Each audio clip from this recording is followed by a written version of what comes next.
The improvement is very, very slow. My wife is 77 years of age. You know, she's pushing 80. So for a 77-year-old person to have a stroke, but what I did learn, for those that got mothers and grandmoms, prepare for that because Medicaid and Medicare only pay for rehab up to 100 days. And the person have to make weekly improvement. And if there's no improvement in 1 week, they will cut them. Your hospitals got a 30-day limit. They shift people around. It's about making a profit. I sat and talked to a doctor. I was expecting him when he came in, her doctor, to talk to me about her condition. But our discussion was about how is he going to get paid. The doctor talked to you about money instead of health care, really. Yeah. I think that's despicable, Tom. Well, that is how the system is set up. They treat you according to the status of your insurance. And you could run up 100,000. One member of your family could get sick and be hospitalized for 2 or 3 months. And then when the bill roll into you, you're looking at probably about a $70,000 or $80,000 bill. And if you're a homeowner, they're going to put a $70,000 or $80,000 lien on your home until they get their money. They don't really care. The people that run hospitals, what I learned, are not caregivers. They business people. And like Stone Cold Steve Austin always said, the bottom line is the money. They looking at making a profit. They was going to close one part of CMMC in Lewiston because it was not profitable. So we don't really have. I know a lot of people was against Obamacare and all this thing. Maybe Obamacare was not the best solution, but it was a start. It was something. It was something where somebody wanted to look at this. Somebody saw this. I don't know if Obama is somebody in the Obama family. I don't know if his wife went through it because she died at a very young age. I don't know if his grandma, if he saw his grandmom or his grandfather go through it, but he saw somebody in his life that told him that we need to overhaul our health care. Now, we're putting all our attention right now on the borders, you know, on the border. But some of us are going to be affected by the border. Some of us will not be affected by the borders. But one thing we all going to be affected with sometime in our life is health care. Health care is going to test the home of every human being walking the face of the earth. Whether you break a leg, or you need a kidney transplant, or just an elderly person that develop old timers. Anything can happen. An elderly person that have a stroke or have a heart attack. Now here come the finance part. And if you're not truly covered, do not put all your faith in Medicaid and Medicare. Don't do that. You don't trust them. Not that I don't trust them. They have a limit to each person accordingly to the person's income. They would take care of you. The way I see the way it works, they put you in intensive care for 2 weeks. Then they put you in rehab for 4 weeks.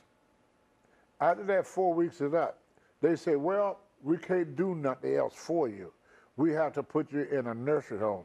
Then if you're getting a Social Security check, they would put you in a home that check could pay for. So if you're getting $700 or $800, they're going to put you in a $700, $800 a month nursing home. The hospital my wife is at right now, they have 2 nurses that work the whole floor. The whole floor? The whole floor. My wife cannot go to the bathroom by herself. She needs to be lifted out of bed, taken to the bathroom, and lifted off and put back into bed. Now, they had to put a bedpan underneath her because most of the time, because they don't have enough nurses to lift her out of the bed. My wife at times relayed her for over an hour, holding her urine. Wow. Until one of the nurses is available to put the bedpan under her. The first time I went to the hospital to visit my wife, they had a tube going up her nose because when you have a stroke, you can't swallow nothing. So they had a tube up her nose, and the food went up her nose down into her stomach. Well, I went there one day, and liquids were rolling out of my wife's nose, all over the front of her, with nothing but snot, and there was nobody to wipe it off. I went there another time. My wife got no use of this hand. This arm was bent like this and all bent out of shape. There was nobody there to straighten it out. Wow. I have to be there at least 5 to 6 hours a day to help the nurses. It's not the nurses' fault. There's just not enough of them. The reason is there's very few nurses that make over $10 an hour. Yes, sir. Really? Yep. Yep. When you get in these like these rehab centers, they don't make a lot of money, these nurses.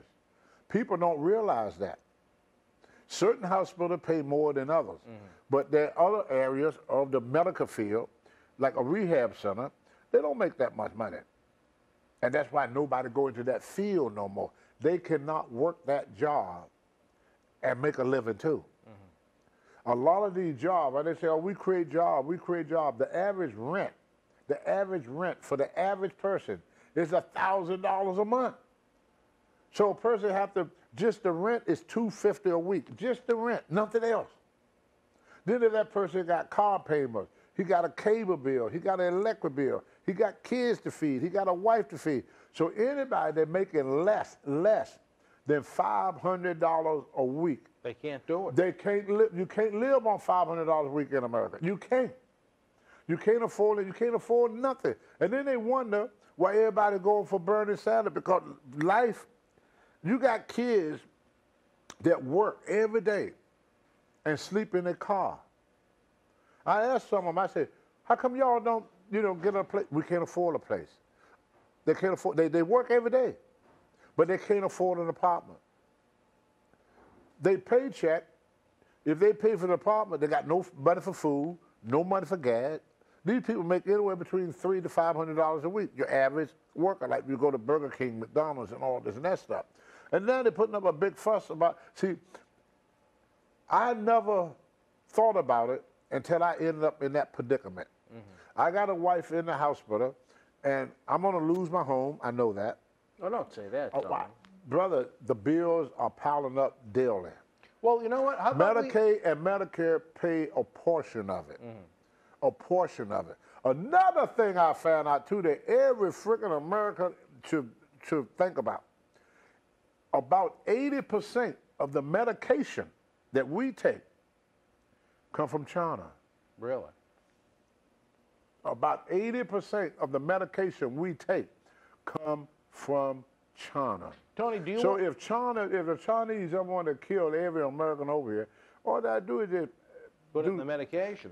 We get all of our most of our medication, majority of, I don't know the exact percentage, but you can look it up probably later on, go, do a fact check, or somebody out here do a fact check, and they tell you, you'd be surprised how much of medication that we give to our loved ones that is not even made here in America. So Monica right now is receiving medication from China. And you feel that this institution, this hospital she's in right now, this rehab center, I'm not quite sure which one it is, it's a for-profit center right now that's more concerned about money than Monica. Every hospital. What hospital is it? Every hospital. This is not just labeled to one hospital. All right. It's the insurance company. See, insurance. So it's the insurance companies that are hustling Monica. Right. And the problem with the hospital is the nurses are overworked and understaffed. And underpaid. And underpaid. Understaffed, and overworked. But I bet these assholes that are the decision makers are making good money. Good money. Good money. And the doctors are the worst scumbags on the planet. You don't trust them. Trust them. They don't do nothing. Yeah. Where is she right now? What institution, Tony? St. Mary's. St. Mary's in Lewiston, Maine? In Lewiston, Maine. Well, maybe we should drop them a link to this video. They would come in, the doctors. These hustlers. I sit and watch them. They come in, how you feeling? My wife would say, getting butter every day because she want to, you know, for her, she said that for herself, I know that. Can you move your toe? My wife would try to move her toe don't move. Is it okay I put you on some more pain pills? You got a lot of pain? Yeah, I'm pain in my shoulder.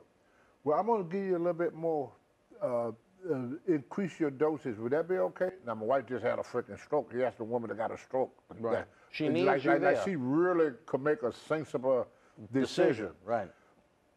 Okay, I'll see you later. Out the door. And when do you see the doctor again? Daily? Oh, hell no. You wish. Couple times a week? If you're lucky. So you're trying to tell me that Connor Smith sees his purple hoodie more than Monica sees the doctor? They don't even ask the nurses about the patient.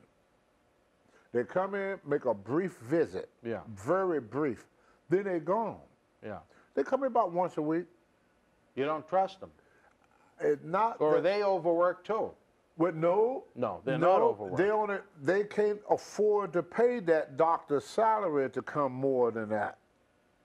It's kind of like in the wrestling business. You got 6 shows, but you're going to afford to pay Stone Cold Steve Austin for one of them shows. You can't afford to pay Stone Cold to work all the shows. That's what it is. The doctors get so much money. See, every time you go in that room, he getting paid. Right. The World Wrestling Federation was live at the Westchester County Civic Center in White Plains, New York, Wednesday, May the 1st, 1985. In the opening contest, Don Morocco beat Jose Luis Rivera. Moondog Spot with the win over Rick McGraw.